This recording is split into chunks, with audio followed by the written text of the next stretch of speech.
In the lead up to the 2023 general elections, Nigerian citizens demonstrated a clear commitment to the democratic process. That said, the election exposed enduring systemic weaknesses and therefore signaled a need for further legal and operational reforms to enhance transparency, inclusiveness and accountability. While we consider the electoral legal framework provides an adequate foundation for the conduct of democratic elections, there are ambiguities in the law. For example, the Electoral Act 2022, which had its first test in a general election in 2023, and other legal instruments evidenced gaps in terms of transparency, accountability and inclusivity, and left room for uncertain implementation. For that reason, we recommend, and this is our first priority recommendation, to protect the interests of voters through certainty of law for all stages and aspects of electoral processes by eliminating from electoral law and regulations errors and ambiguities to avoid potential for confusing interpretations and ensuring the revision processes are inclusive. A positive aspect of the voter registration process was active youth engagement, with 2/3 of the 9.5 million new registrants being young people. However, there is a need for greater efforts to protect genuine youth participation in elections, and similarly, ongoing underrepresentation of marginalized groups in political life requires robust remedial action. Overall, the collection of permanent voter cards was adversely affected by poor institutional planning and a lack of transparency. To ensure the accuracy and inclusiveness of the voter register, an external independent audit would be beneficial. The campaign was competitive, with freedom of assembly largely respected, as evidenced by the nationwide conduct of rallies. However, challenges such as the naira, cash and fuel scarcity and incidents of orchestrated violence were observed to happen. In the lead up to the 2023 general elections, Nigerian citizens demonstrated a clear commitment to the democratic process.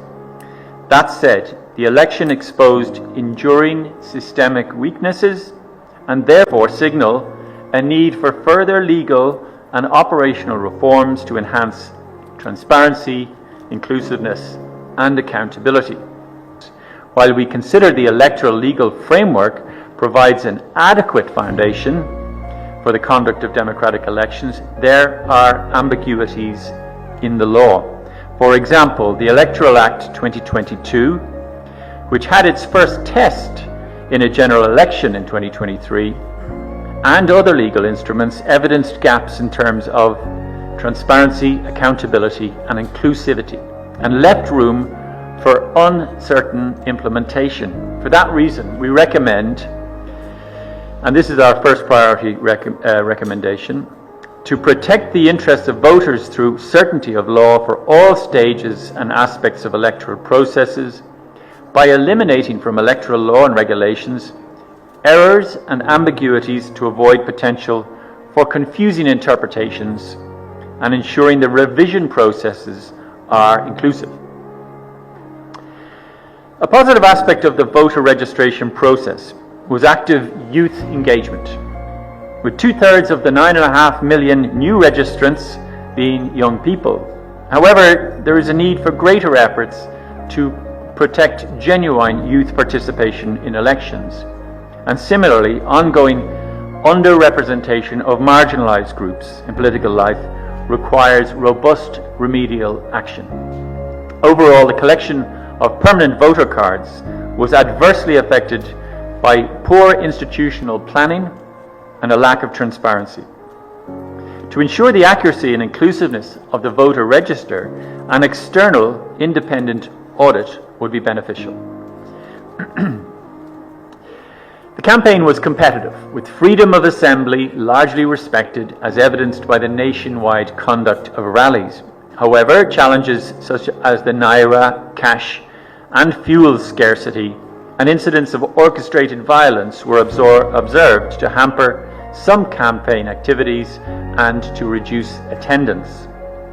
In addition, the mission recorded cases of undue interference by governors, while the campaign was also marred by internal party conflicts.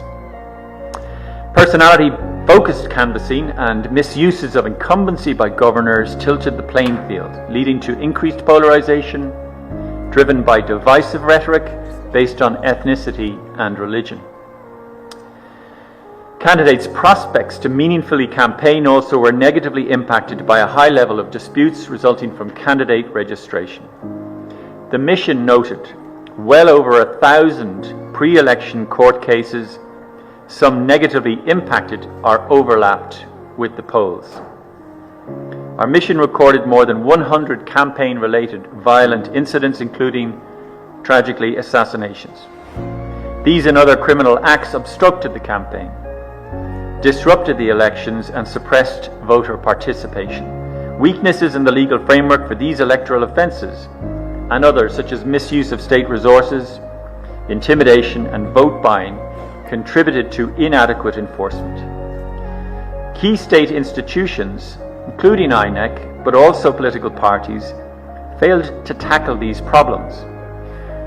Coming to our second priority recommendation, we consider there is a pressing need to address impunity for electoral offences through robust, well-defined and effective interagency coordination governed by clear rules on non-partisanship, optimization of resources, delivery of effective investigation and sanctioning, and provision of regular public consolidated information on outcomes. INEC introduced some very positive measures early in the electoral process. For example, it increased the number of polling units and established a system of electronic accreditation of party agents, media and observers. Public confidence, however, in INEC was severely damaged on the 25th of February due to its operational failures and lack of transparency. While some corrective measures introduced before the 18th of March elections seemed to have a positive impact, overall trust was not restored and eventually led civil society to call for an independent audit of the entire process. However, there is no legal requirement for qualification and merit-based appointments of the positions of INEC Commissioner or Resident Electoral Commissioner. Prior to the elections, selection processes were questioned, leaving the institution vulnerable to mistrust. We believe that these vulnerabilities can be effectively addressed by, and this is our third priority recommendation, establishing a robust operational framework for the independence, integrity and efficiency of electoral administration through an inclusive and publicly accountable mechanism for selecting candidates to the posts of INEC commissioners and recs based on clear criteria of evaluation of merits, qualifications and verified non-partisanship. A number of key issues hindered freedom of expression and limited voters' access to diverse information. For example, analytical reporting was limited due to self-censorship by state-level outlets who feared retribution from governors. Fines were imposed by the broadcast media regulator without due process. We are also seriously concerned journalists face attacks and with little consequences for the perpetrators. Therefore, and our fourth priority recommendation, we consider it essential to afford adequate protection to freedom of expression by developing a comprehensive operational framework underpinned by the skills and means for ensuring prompt investigation and prosecution of all types of attacks against media practitioners. Positively, the media raised voters' awareness, fact-checkers stood up against disinformation, and media outlets extensively covered the campaign, providing equitable exposure to both the APC and PDP. Disappointingly, politicians avoided answering merit-based questions during interviews and instead engaged in party infighting. While social media was an important tool for information exchange, campaigning and mobilization, misinformation was massively spread. Additionally, we noted legal provisions, such as the Cybercrime Act, had the effect of encouraging self-censorship, and we therefore consider amendment of the legislation is needed to safeguard freedom of expression. Detailed operational frameworks to strengthen inclusion are needed. For example, we found that persons with disabilities could not always access polling units and assistive devices were rarely available. Data on registration and voting by internally displaced persons was not published. Women's political participation in Nigeria is not in line with the country's international commitments and provision of equality. The number of women participating in the process evidences a worrisome trend of decline since 2007. Only one woman contested among 18 presidential candidates, and there were no nominated female running mates. So while the 25th February elections were held on schedule, a lack of transparency and operational failures reduced trust in the process and challenged the right to vote. Voters assigned to new polling units had difficulties in identifying their correct polling unit, and the conditions in almost half of polling units observed did not ensure the secrecy of the vote. In 16 states, the mission noted incidents of violent attacks on polling units and indeed on INEC staff and harassment of voters. The counting procedures were negatively impacted by overall poor understanding, particularly in completing forms, and chaotic and overcrowded conditions in collation centres observed. Key issues impacting the orderly conduct of elections on March the 18th included interference by party agents and a lack of adequate protection of the secrecy of the vote. The elections were impacted by outbreaks of fighting and thuggery, which led to a high number of cancellations of polling units and, regrettably, also fatalities. The introduction of the bimodal voter accreditation system, or BVAS, and the INEC results viewing portal IREV was widely seen as an important step to ensure the integrity and credibility of the elections, but lack of transparency before the polls, and notably the severely delayed display of presidential result forms on the 25th of February, for which INEC failed to give a timely and comprehensive explanation, dashed the public trust in election technologies and in INEC. For both elections, INEC did not publish key relevant information, hampering transparency throughout the collation processes and the declaration of election results. For example, INEC failed to publish the manner of calculation of the declared winners, turnouts, number of accredited voters, and the list of polling units where elections were cancelled, postponed, or not held. The absence of this information undermined the possibility for independent verification of the outcome and public trust. We consider it vital, and this is our final priority recommendation, to protect the free expression of the will of the voter and integrity of elections by establishing a robust, transparent, and easily verifiable results processing system with clear rules. These include uploading polling unit results from the polling unit only and in real time. At each level of collation, results forms to be uploaded in real time, and all forms to be published in an easily trackable and scrapable database format. Culture in Nigeria vis-a-vis the Nigerian politician, what kind of mark will you give them? Are we improving or we are stagnant? Thank you. If only it was as simple as giving a mark to all of the stakeholders and how it's running. It is, of course, I completely understand your motivation to ask the question, and we have been, we've engaged very much with INEC. Doors have been open to speak with us throughout the process from the very beginning, including yesterday. And I emphasize that we really hope that such criticisms are here, and they are robust criticisms, are taken in the spirit in which they're given. And the spirit in which they're given is one of constructive criticism towards a shared goal towards deepening Nigeria's democracy. We judge elections on the basis of international criteria around inclusivity, credibility, transparency, and accountability.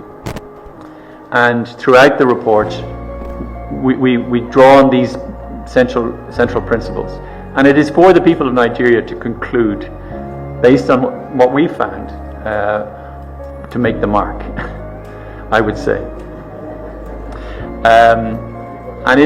I think you have a general question about the direction of travel of Nigerian democracy, and I think I made this point before when we launched our preliminary statement. And there is sort of democratic backsliding across the world. In Europe, we are facing severe rule of law challenges from individual member states. Former EU country, the UK, they're having problems. It has to be said. The United States had an incredibly complex election, to put it mildly, in 2020. So, this isn't unique to Nigeria, to West Africa, to Africa. It is an issue that, in my view, therefore underlines the need for further election monitoring. And as far as I'm concerned, it's a reciprocal process. It's of mutual benefit to both our democracies, and it deepens the relations more generally outside of the framework of elections. So I think that we as a mission don't compare one election to the next, because we were only here for the period of January to April, and I certainly wasn't here for the last election, so it would be outside of our normal procedure to try to compare. So I hope that answers your question as closely as I can. There isn't a threshold where we say, well, I'm afraid this election has been so poor that we have no further interest in democratic governance or rule of law in Nigeria. And I think that would be a dangerous thing. And I've outlined my concerns generally that we are in a period of democratic recession across the world. Just 6% of people in the world live in free countries, according to the Democracy Index published by Freedom House. So the time for investing in election monitoring is even more profound and more urgent, in my opinion. In any case, the question of investing in democratic governance here in Nigeria is a matter for the EU delegation. And it's really important to remind you that this mission is separate from the delegation, which allows the delegation to be able to have their diplomatic relations with the government separate from the work that we carry out during the course of this mission. The process of the election itself is one component of the work that we carry out as a mission. We looked at all of the processes up to election day and subsequently. Election day itself, there were obvious shortcomings, and I've outlined them in the speech, and they're contained in the final report and feed into the recommendations. So, for example, I mentioned the fact that there was a lack of transparency around data in relation to the collection of PVCs. There should have been better distribution of sensitive materials and earlier distribution of sensitive materials. We should have had absolute real-time uploading of results, particularly the presidential results on the day of the election. And these shortcomings are laid out here. And it's not as if we are coming with any new standard. These are the standards that Nigeria has set for itself. So we bring these to light. It is for Nigerians themselves and all stakeholders in Nigeria to determine what their view is about their democratic institutions, about their political parties, about all the stakeholders that are taking part in elections here in Nigeria. We carry this out at your invitation, with your permission, and if you want to take that forward, we finish our work this Friday, and we hope that it has been some contribution to help the discussion and period of national reflection after the election.